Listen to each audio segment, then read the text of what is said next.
It's a big, and you see the fans heading for the exits. Listen, I'll be the first to admit, I think I hate traffic more than I love baseball, so I totally understand the White Sox fan base leaving when they're down by 75,000 runs. What's going on, everyone? It's Fuzzy. Welcome back to yet another MLB recap. We have a lot to talk about today. If this is your first time on the channel, we talk baseball every day, so don't be afraid to stick around, hit that subscribe button. Aaron Judge, no BS, hit a baseball that I don't think it's landed yet. Tyler O'Neill made a crucial base running mistake against the Baltimore Orioles, and Bryce Harper is essentially playing with one arm right now, or at least one healthy arm. A quick reminder, if you're going to any baseball games or concerts anytime soon, use code Fuzzy on SeatGeek to save yourself 20 bucks off your entire order. Now, I want to ask you guys a question. Do you still think that the buzzer and the trash can jokes about the Astros are funny? Because honestly, they've been playing so well over the last 2 years that it's starting to become less and less funny. Don't get me wrong, I still feel like some of them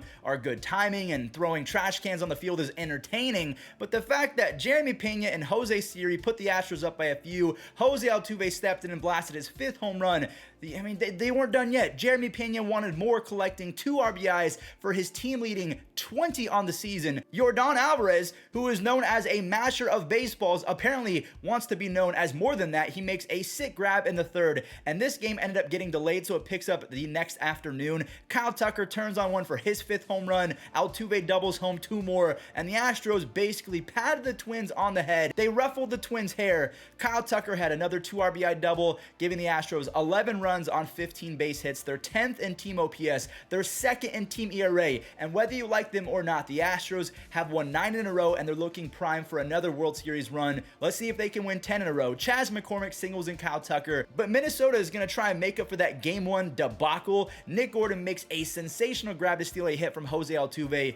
Yordan Alvarez is not of earth. He belts his 9th home run and ups his OPS plus to around 185. Jeremy Pena, his speed rushes Thielbar, but he does leave after some knee discomfort, so I'm hoping that Jeremy Pena is going to be all right, because the kid already has a 2.3 WAR, 6 home runs, 20 RBIs, a 152 OPS plus, and wait for it, 5 DRS. The kid is also top 4% in speed, so he's essentially a faster version of rookie Carlos Correa. Luis Garcia still amazes me because he essentially was fast-tracked to the big leagues. Not that he skipped the minor leagues, but he had very limited action in minors. 5 shutout innings with 9 strikeouts. Yordan Alvarez smacks his 10th home run of the year. He now has a 192 OPS plus, and I am afraid of the Astros. They have won 10 in a row, and again, the jokes might be funny to a lot of you, but to me, they're starting to become not cringy per se, because they did cheat and they should be held accountable, but they're so good it makes it hard to keep throwing that at them. That's coming from me. I made a lot of videos hating on the Astros,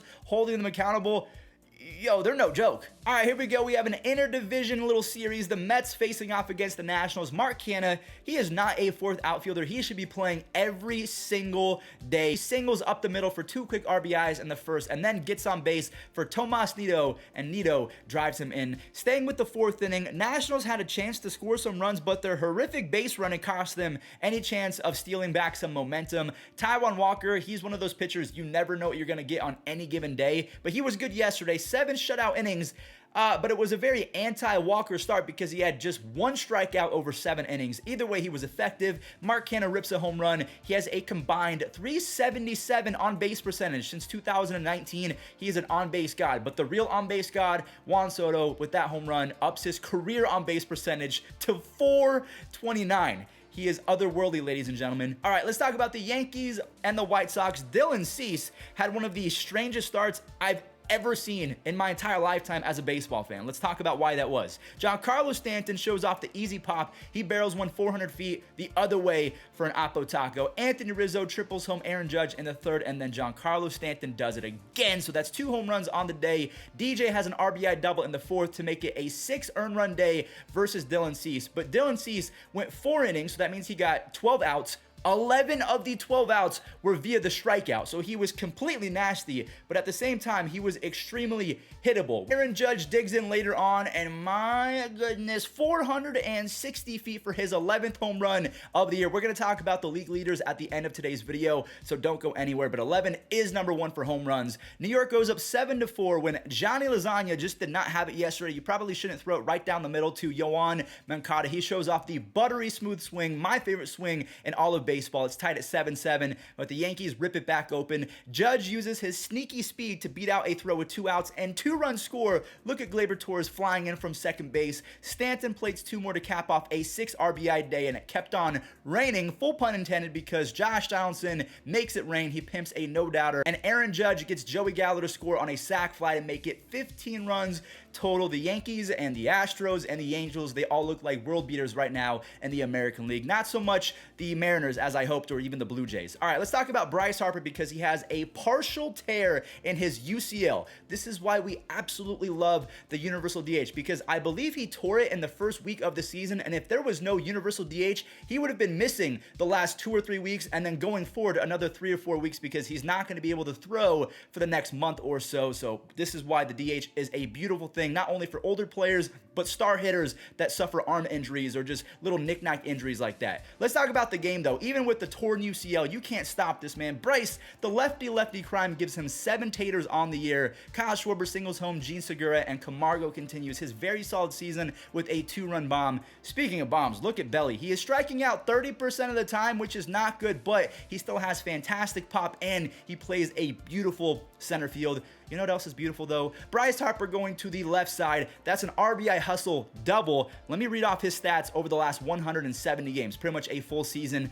53 doubles, 42 home runs, and a 175 OPS plus over the last 170 games. I mean, that is all-time great talent, so please, let's stop calling Bryce Harper overrated, although I don't really see it too often, but if you still think that he is in that conversation, you don't know ball. Will Smith kind of makes Phillies fans itch a little bit in the 6th with a 2-run double, and then it gets really itchy in the 8th.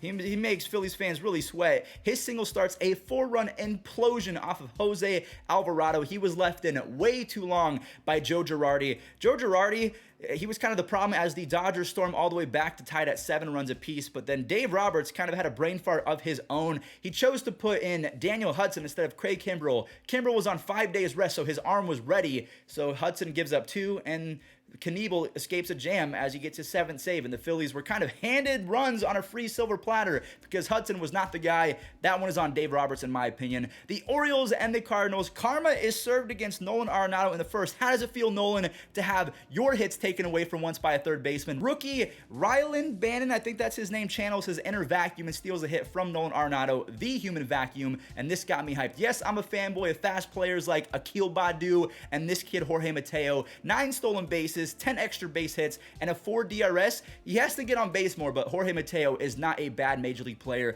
Nothing really happens until the 7th, but Ben Boom hits a home run. I almost feel like you should hit a home run every time you're up with that last name. So Ben Boom hits one, and then Mullins drives in a massive 3rd run as Dylan Carlson rips one a few minutes later, and Arenado's sac fly makes it a 1-run ball game. But Tyler O'Neill must have thought that Jorge Mateo was a scrub, because Mateo catches this, and then he fires to first base to complete the double play. I get the idea of trying to advance to 3rd to get into scoring position for your team, but that was not smart. The battle of the not so good, and I feel bad for their fan base teams. Tyler Stevenson is facing off against the Pirates, and Stevenson is legit. He's quickly becoming one of my favorite players in baseball. I'm collecting more and more of his cards dating back to last year. He builds off a huge game that he had prior. He drives in Moose in the 2nd and then drives himself in the 4th. So if we take a look at his last 153 games, he has 26 doubles, 14 home runs, and a nearly 120 OPS plus. Remember, he is a catcher, ladies and gentlemen. Connor Overton put the over in Overton, as this one was done after the 1st run was scored, because Connor tosses 6 1/3 shutout baseball, owns a 1.59 ERA in his first 3 starts, and I must be a terrible baseball YouTuber because I didn't even know that Connor Overton existed until today. Either way, Moran and Naquin push the lead to 4-0, and the Reds have won 5 of their last 7 games. Good for them. Or maybe not so good for them, because maybe that fire sale is being justified. Who knows? The A's and the Tigers. Oakland is able to get a few runners on in the 1st, and Jed Lowry as well as Christian Bethancourt, that is not me lisping, his name is Bethancourt, they're able to get the job done for James Caprillion, and Caprillion was sailing through the first 4 innings, but he got into a little bit of trouble in the 5th when Barnhart and Grossman drive home a run each, making it 3-2, and they're not losing anymore. Talking about the Tigers, Miggy now has 601 doubles. Not only does he tie the ball game, but he ties Barry Bonds with career 2-baggers at 601. AJ Puck comes in and dominates the Tigers offense. He gives his lineup a chance to take the lead, and they do exactly that. Seth Brown muscles one out for a 2-run shot, and Tony Kemp ends it on a slip and slide grab over in right field. And last but not least, the Rangers and the Royals. Not sure if the Rangers are playing better lately or if they're just playing bad teams. Calhoun gives Taylor Hearn the early lead, and he doesn't look back from there. He breezes through 5 scoreless on 5 strikeouts, just 1 hit allowed. Brad Miller hits one to space, and I'm not talking about he hit it far, he hit it really high, almost like it left the atmosphere. Dolis Garcia scores on a wild pitch in the 8th, and Joe Barlow continues to impress out of the closing spot, notching his 6th save, and the Rangers win 3-1. So that is going to do it for the recap. Let's talk about the league leaders and the stats across baseball. Obviously, we know that Aaron Judge is leading the way with 11 home runs, just ahead of Yordan Alvarez. J-Ram is slowing up, which is crazy to say out loud because he is still ahead of everyone. Even the surging Giancarlo Stanton and Pete Alonso, he's sitting at 30 RBIs. The rookie J-Rod is the only guy in double digits right now for stolen bases. He's at 10, just ahead of Jorge Mateo. Pablo Lopez still owns the crown, the ERA crown, with a sparkling 1.00 ERA. Dylan Cease and McClanahan tied at the top with 58 strikeouts. And last but not least, if we're looking at saves, it is a 3-way tie between Jordan Romano, Taylor Rogers, not Tyler, I almost said Tyler, and Josh Hader. So who is going to be the top guy in each of these categories? At least let me know. Who do you think is going to be the home run leader, and who do you think is going to be the save leader? I think those are 2 fun questions. Let me know in the comment section down below. Make sure you guys subscribe. We're on the road to 400,000, and enjoy the rest of the web gems from yesterday. Sharply, oh, it's speared by Candelario. What a play by Jamer Candelario. Just it's a reaction play, right? Got his glove down as he's diving to his left. It's going to end up here where I'll point out in front. Whatever I can do to help them kind of navigate through a game. Oh, how about that little play? That'll help. Long way. That is coming.